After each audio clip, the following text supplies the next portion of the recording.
something on my face, and Peyton had pulled his shorts down and sat his anus, his testicles on my face. So I pushed him up and out. He turned around, pulled his shorts back up. And since we're on the subject of Peyton Manning and quarterbacks conducting themselves in the proper way, faces of the franchise, if Shedeur Sanders had did what Peyton Manning did, or he was accused of doing by a team doctor, who says Peyton Manning assaulted her. And I want you guys to follow me here. We're talking about Peyton Manning, who was in college, same age as Shedeur right now. And he did this to a doctor. Shedeur Sanders, if we're talking about character, has really been, for the most part, an upstanding individual, okay? Raised in a household where he's been getting prepared his entire life for this, much like what we have here, Peyton Manning.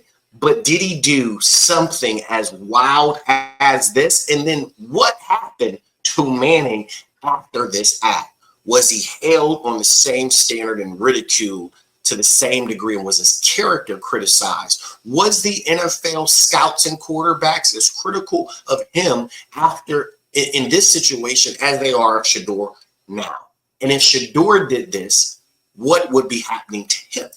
Her years ago, before he went pro. On February 29th, 1996, his injured foot was being examined in the athletic department's training room by Wright, who holds a doctorate in education. My boss, when I called him that night, really realized that this was a serious situation. This was fault, and that he informed me not to call the police or press. Shedeur Sanders would have been facing some charges, and getting drafted by an NFL team would be the least of Shedeur Sanders' concerns.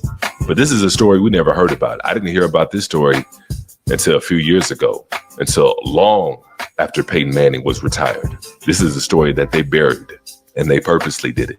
And so I wanted to highlight that and point that out to say this, that when it comes to picking NFL players, quarterbacks in particular, and it comes to picking leaders of your team, because that's what the quarterback is, he's going to be the face of your franchise. When it comes to that, they pick and choose who they decide has good character and who doesn't have good character. Like I said, the situation like this happened with Shedeur Sanders.